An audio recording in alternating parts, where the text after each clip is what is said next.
अस्सलाम वालेकुम, मैं हूं जावेद फारूकी। ले जनाब, एक तरफ जहां हुकूमत को 2 दिन का रिलीफ मिला कि OIC की वजह से अपोजिशन ने को कहा गया कि आप कौमी असम्बली का इजलास जो है उसके हवाले से ज़्यादा ज़ोर ना दें कि वो 21-22 को ही होना ज़रूरी है। तो ज़ाहिर है कि 22-23 को OIC है और उस OIC में गैर मुल्की मेहमानों ने आना है बड़ी तादाद में, और इतना बड़ा इवेंट तो ज़ाहिर है कि मुल्कों के लिए बहुत उसकी अहमियत होती है, और पाकिस्तान जैसा मुल्क जो है वहाँ यहाँ पर तो इसकी बहुत ही ज़्यादा अहमियत है। और फिर ये OIC जैसे इवेंट्स जो हैं ये मुल्कों को अक़वाम आलम की बरादरी में काफ़ी मुमताज़ कर देते हैं। यानी इस वक्त सारी दुनिया की नज़रें भी जो हैं वो पाकिस्तान के ऊपर लगी हुई हैं कि सारा आलम इस्लाम पाकिस्तान में आया हुआ है। तो बिलाशुबा ये एक अच्छी बात है कि इसमें तमाम ने एक जिसे कहें कि स्पोर्ट्समैन स्पिरिट का मुजाहरा किया और अपने जो है तलवारें न्याम में वापस ले गए और कहा कि एक ब्रेक ले लें, मिलते हैं ब्रेक के बाद वाली बात। और ये ब्रेक है 2 दिन का, यानी OIC के दौरान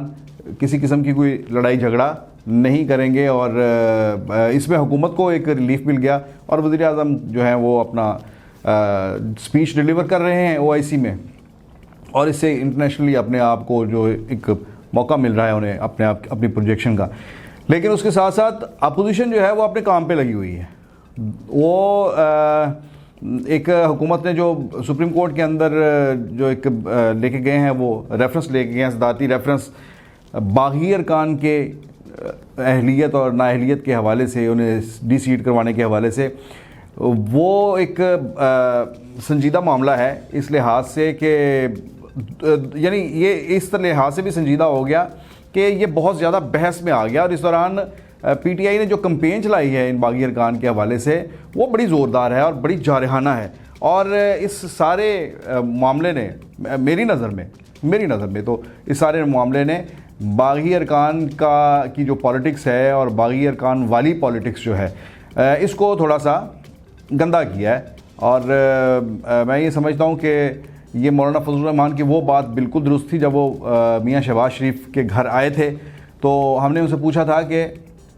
कितने लोग आपके साथ हैं हुकूमत के। उस वक्त तक मुस्लिम लीग नून के दावे चल रहे थे कि 20 लोग हैं, 30 लोग हैं, 15 लोग हैं, और हमने तोड़ लिए हैं जो आइंदा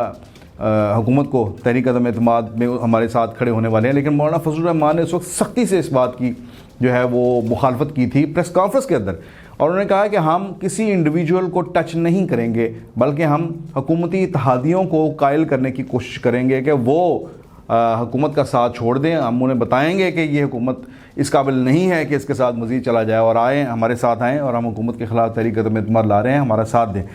उन्होंने कहा कि ये हम उन्हें कायल करेंगे। अच्छा, ये मौलाना की ये जो लॉजिक थी ये बड़ी बेहतर लॉजिक थी और बड़ी पॉलिटिकल मूव थी। इसके अंदर देखें, अगर फ्लोर क्रॉसिंग के ख़िलाफ़ कानून बना है तो वो भी तमाम जमातों ने मुश्तरका तौर पर बनाया था। और ये जो इससे पहले जो फ्लोर क्रॉसिंग होती थी जिस तरह से, और पार्लियामेंट के अंदर ख़रीदो फरोख्त का एक बाज़ार लगता था, उससे तमाम पार्टीज़ जो थी वो तंग थी। और जैसे कहते हैं कि किसी अमल से मुसलसल सीखते हैं, तो जैसे हम ये कहते हैं कि चार्टर ऑफ डेमोक्रेसी एक बहुत अच्छा एक जमहूरी एक डॉक्यूमेंट है जिसमें 2 बड़ी पार्टीज़ का नज़र आया कि उन्होंने कुछ सीखा और फिर उन्होंने बाज़ मखसूस ऐसी मामलात उनके ऊपर एक यकसू होकर कहा कि हम ये एरियाज़ जो हैं इन पर हम इकट्ठे चलेंगे और पार्लियामेंट डेमोक्रेसी, पार्लियामेंट की बालादस्ती, इस पर हम एक होंगे, अदरवाइज़ अपनी पॉलिसीज़ के हवाले से लड़ाई करते रहेंगे। तो ये भी उसमें एक ये था कि फ्लोर क्रॉसिंग नहीं होनी चाहिए। तो अगर फ्लोर क्रॉसिंग के ख़िलाफ़ कानून बनाया है तो मैं ये समझता हूँ कि इसे किसी भी हाल में इस ऑप्शन को इस्तेमाल नहीं करना चाहिए। और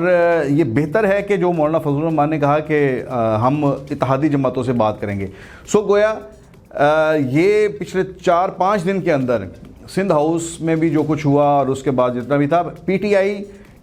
एक इस हवाले से कामयाब रही मीडिया के ऊपर कि उसने जो बागी अरकान हैं उनके बारे में जिस किस्म का प्रोपेगेंडा किया, और उनके वर्कर्स ने भी सोशल मीडिया के ऊपर जो प्रोपेगेंडा किया उनके हवाले से, वो काफ़ी कामयाब रहा और बड़े वो डिफेंसिव हो गए वो बागी अरकान। हालांकि अभी उन्होंने कुछ किया नहीं है, उन्हें मैं ये समझता हूँ कि उन्हें इस तरह से सामने इस चीज़ का इजहार भी नहीं करना चाहिए था कि हम वोट डालेंगे या नहीं डालेंगे। अभी तो वोट डालने का मौका भी नहीं आया और उन्होंने अपना जो है वो पॉलिटिकल कैरेक्टर जो है वो मैं समझता हूँ काफ़ी हद तक डैमेज कर लिया है इन बागी अरकान ने। सो इस चीज़ को काउंटर करने के लिए कि अगर अब पता नहीं अब सुप्रीम कोर्ट से क्या जजमेंट आती है इस हवाले से, इस ज़ाती रेफरेंस पे, लेकिन मौलाना फजल रहमान अपने मिशन पे निकले हुए हैं और वो कराची चले गए। वहाँ पर उनकी MKM से मुलाकात हुई है और उस मुलाकात के अंदर उन्होंने ये तमाम सूरत हाल के ऊपर बात की और बाहर निकल कर जो उन्होंने गुफ्तगू की, उन्होंने ऐलान कर दिया अपने तय कि मैं बहुत पुरएतमाद हूँ कि MKM जो है वो हमारे साथ है और बाकी भी हुकूमती जमातें जो हैं वो तहरीक अदम एतमाद में हमारा साथ देंगी। और इसमें मौलाना का ये कहना है कि हो सकता है 2-3 दिन लग जाए इनकी अनाउंसमेंट में। सो अपोजिशन वो एक अब जो 2 दिन का जो मैं कह रहा हूँ कि ब्रेक मिला है, इसके अंदर ज़्यादा पक्का बंदोबस्त करके आ रही है हुकूमत के ख़िलाफ़। और ये अगर इत्तेहादी जो हैं ये अगर किसी प्रेस कॉन्फ्रेंस में अनाउंस कर देते हैं हुकूमत से अपनी अलहदगी, तो मेरा नहीं ख्याल है कि उसके बाद किसी सदाती रेफरेंस की हाँ वो एक तशरीह आ जाएगी सुप्रीम कोर्ट की तरफ से कि 63A की क्या तशरीह क्या है कि वो किस सूरत में किस अंदाज से इम्प्लीमेंट होगा। अरकान जो है वो नाहल होंगे या डी सीट होंगे, और अगर डी सीट होंगे तो फिर ज़ाहिर है कि एक ही टर्म के लिए होंगे और नाहल होंगे तो उसकी मुद्दत कितनी होगी। ये अपनी जगह पर सुप्रीम कोर्ट जो उसकी वजाहत करेगी वो पड़ी रहेगी, लेकिन यह है कि इन अरकान के वोट एक्सरसाइज करवाने की नौबत ही नहीं आएगी। यानी अगर 20 के करीब अरकान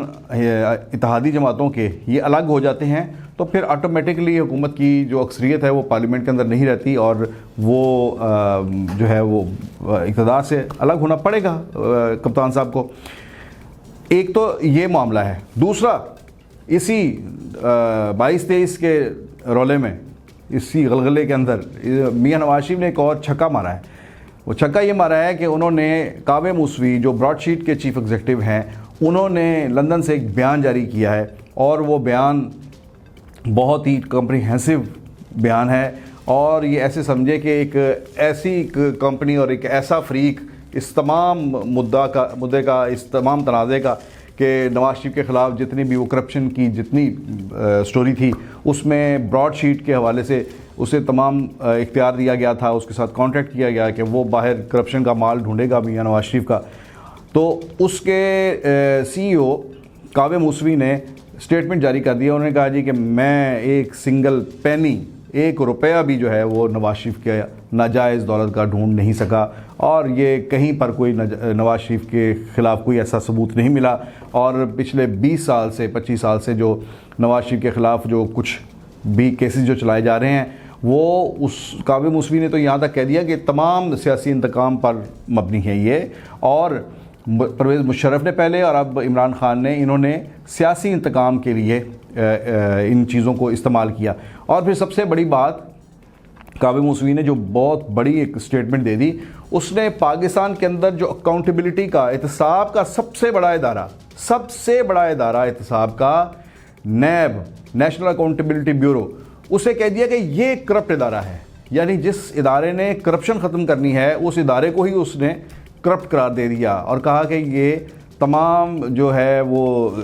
नवाज शरीफ के ख़िलाफ़ जो है प्रोपेगेंडा किया गया। और खुलेआम कावे मूसवी ने कहा कि मैं माफ़ी मांगता हूँ, माफ़ी मांगना कोई बुरी बात नहीं है, मैं इतराफ़ करता हूँ कि ये जितनी भी इन्वेस्टिगेशन थी जो इनिशिएट हुई, जो शुरू की गई, तहकीकात जितनी की गई, ये सारी की सारी बदनीति पर थी और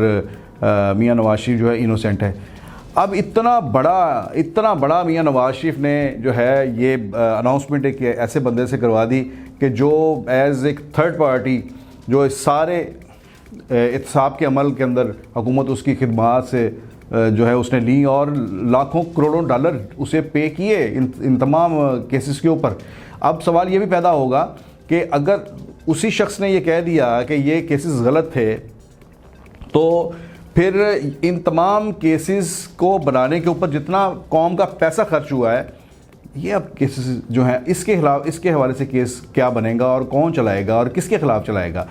ये बड़ा अपनी जगह पर एक सवाल है। और दूसरी तरफ ये भी है कि अब इसी बयान को लेकर अब नवाज शरीफ जो चढ़ाई करेंगे वो फिर अल्लाह ही अल्लाह है। फिर देखें अब वो नवाज शरीफ को हमने देखा है पहले भी, जब भी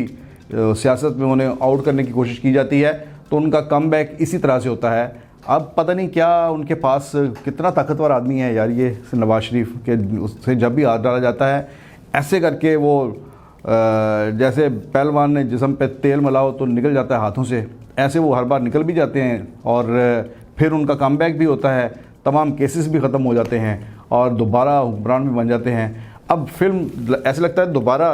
वो रिपीट पे लग गई है, दोबारा वही फिल्म चल रही है। बाहर बैठे हुए हैं, बाहर से जो है वो सनदें आ रही हैं, क्लीन चिट आ रही है, इनोसेंट है, मासूम है, और इससे उनकी सियासत जो है वो तो ऐसे समझे कि छत को जा लगी है। और अब वो जिससे कहते हैं कि पकड़ा ही नहीं देंगे नवाज शरीफ। और अब वापसी कब होती है, अब इसी बुनियाद पर वो अदालत में भी जाएंगे, अपने केसेस को चैलेंज करेंगे और वहाँ से क्या पता अब क्या होगा। अब माजी में अब देखें कि किस तरह से वो तमाम के तमाम केसेस ख़त्म होते रहे और अदालतों से सज़ाएँ भी ख़त्म होती रहीं। अब उन्होंने अपनी जो ताहियात नाअहली है उसको भी चैलेंज कर रखा है और बाकी सज़ाएँ भी चैलेंज की हुई हैं। अगर ये कावे मूसवी वाला सिलसिला चलता रहा तो इस किस्म के उन्हें जब सबूत मिलेंगे तो ये जब साबित हो जाएगा कि ये एक पॉलिटिकल केस था, तो उसके बाद अदालतें फिर क्या करेंगी। मुझे तो ये लग रहा है कि ये इधर अदम एतमाद कामयाब हुई तो उधर साथ ही नवाज शरीफ की अब वापसी भी लें और फिर उसके बाद चल फिर आगे क्या मंजिल है नई नवाज शरीफ की, ये तो आने वाला वक्त ही बताएगा। इजाज़त दीजिए, अल्लाह हाफिज़।